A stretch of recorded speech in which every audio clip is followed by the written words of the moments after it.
The safety, honor, and welfare of your country comes first, always and every time. The honor, welfare, and comfort of the men you command come next. Your own ease, well being, and safety comes last, always and every time. This is the Chetwood motto and this is the DNA of Indian Armed Forces.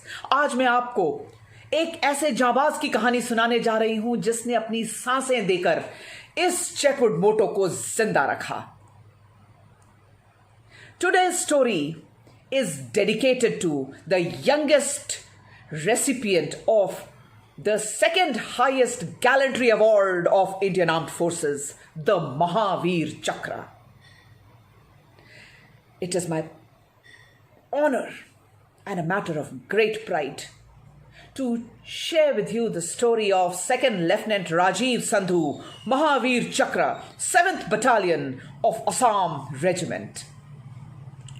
Jai Hind, I am Captain Yashika Hatwal Tyagi, the first lady officer from the logistics wing of Indian Army to be part of Battle Zone in Operation Vijay, popularly known as the Battle of Kargil. And welcome to Shaurya Tales. It is a series of awe-inspiring stories of brave hearts, timeless traditions and trivia from Indian Armed Forces. Speaking of traditions, Assam Regiment's history goes back 80 years. आज से 80 साल पहले 15 जुलाई के दिन 1st battalion of Assam regiment को raise किया गया और नॉर्थ ईस्ट की 7 स्टेट से ब्रेव वॉरियर्स इसका हिस्सा बने. Their traditional salutation is तगड़ा रहो and the officers and jawans of Assam Regiment wear rifle green colored beret जिसका कैप बैज है राइनो. तो आइए आज की कहानी शुरू करते हैं. साल है 1988. पैरेलली दो तरफ दो घटनाएं घट रही थी. ऑफिसर्स ट्रेनिंग एकेडमी चेन्नई में कैडेट्स की जबरदस्त ट्रेनिंग और दूसरी तरफ श्रीलंका में इंडियन पीस कीपिंग फोर्स के ऑपरेशंस जारी थे. Congress government had given the green signal to Indian Armed Forces to conduct a peacekeeping operation in the island nation of Sri Lanka. एक ही साथ दो तरफ घटने वाली ये दोनों घटनाएं आगे जाकर एक होने वाली थी. ऑफिसर्स ट्रेनिंग एकेडमी में ट्रेनिंग पा रहे gentleman cadet Rajiv Sandhu wanted to join infantry and wanted to be part of action first hand, and he was given the proud honor to be part of Assam Regiment. तो अपनी training पूरी करके 2nd lieutenant Rajiv Sandhu Sri Lanka पहुंचे.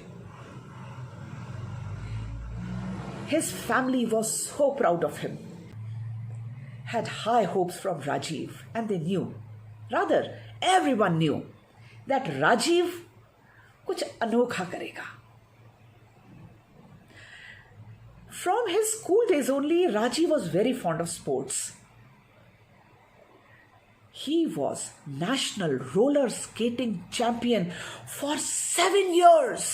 Can you imagine? For 7 years, this boy held the title of national roller skating champion.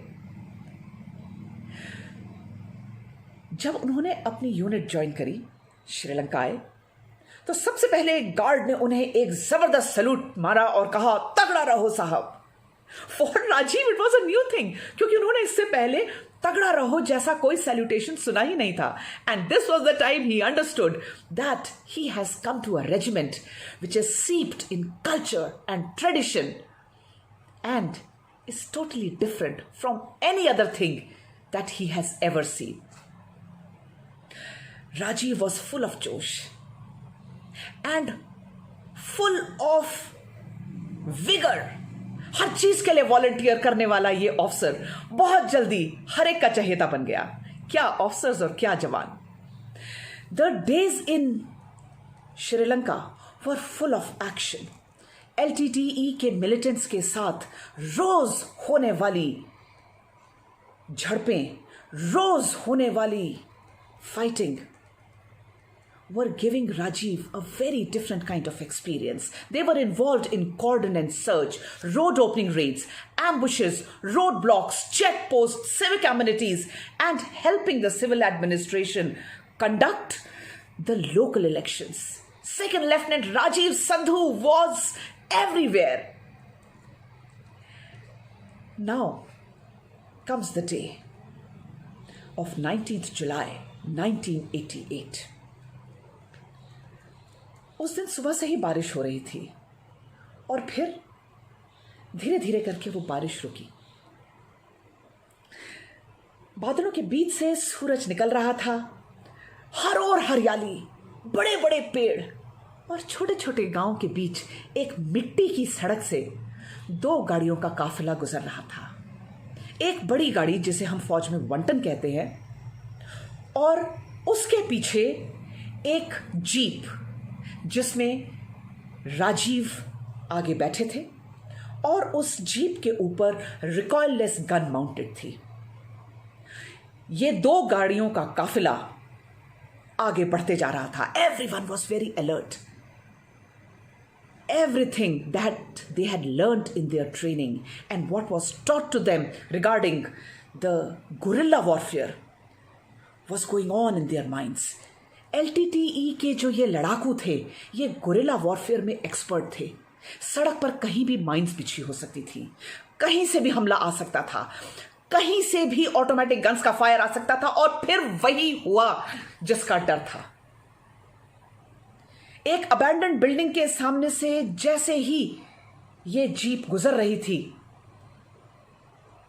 कि चारों तरफ से automatic guns का फायर आना शुरू हुआ।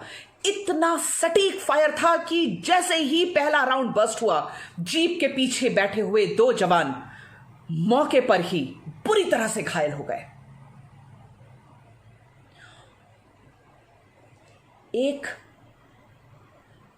रॉकेट तरफ से आया and it landed right on top of the jeep. 40 mm rocket का क्या धमाका होता है ये शायद मैं आपको एक्सप्लेन भी नहीं कर सकूं, लेकिन धमाका इतना तेज था कि जीप पूरी जमीन से उछल गई और वापस नीचे आई।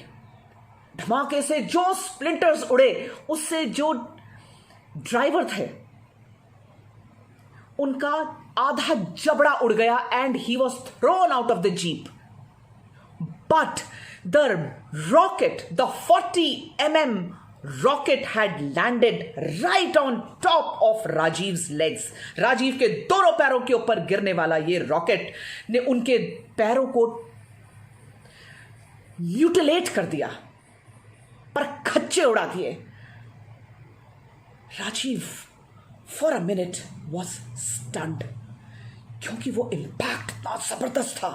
And then he looked at his legs, there was nothing there. Now he had 2 options.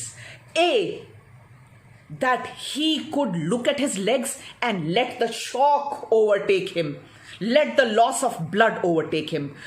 But ये महावीर, ये हिम्मती लड़का जो सिर्फ 21 साल की उम्र का था, this was the time that he kept his जोश and होश both under control. उन्होंने हिम्मत नहीं हारी। उस समय राजीव ने सोचा मैं क्या कर सकता हूं। ही डिड नॉट थिंक कि मैं क्या नहीं कर सकता हूं क्योंकि अब मेरे पैर नहीं हैं। He only focused on what I can do and he slid down the jeep and crawled towards the nearest tree. सोचिए आप, उस समय जब इस इंसान के ऊपर इतनी भयानक चोट लगी हो, he kept his wits about him. He took cover behind a tree और ये सब मैटर ऑफ मिनट्स में हो गया। एलटीटी के लड़ाकू जहां से छुपे हुए थे वो दौड़ते हुए आए because they wanted to take our weapons. वो हमारे फौजियों के रेडियो सेट्स और वेपन्स लेना चाहते थे। राजीव ने उन्हें ये मौका नहीं दिया। बुरी तरह से घायल होने के बाद भी he kept his carbine firing with precision, और उन्होंने एलटीटी के लड़ाकुओं को एक के बाद एक ढेर किया। बाद में पता चला कि उनमें से एक वांटेड मिलिटेंट था जो सेक्टर कमांडर का राइट हैंड था। Rajiv had hit a big target. Rajiv knew that it is a matter of training, और जो वंटन आगे निकली है उसके जवान किसी भी मिनट वापस आते होंगे। He only had to hold those militants for the time that the help arrives, and he was successful in that. जवान जैसे ही धमाके की आवाज सुनी, उन्होंने वंटन रोका और दौड़ते हुए, क्रॉल करते हुए, कवर लेते हुए वो पीछे की ओर आए।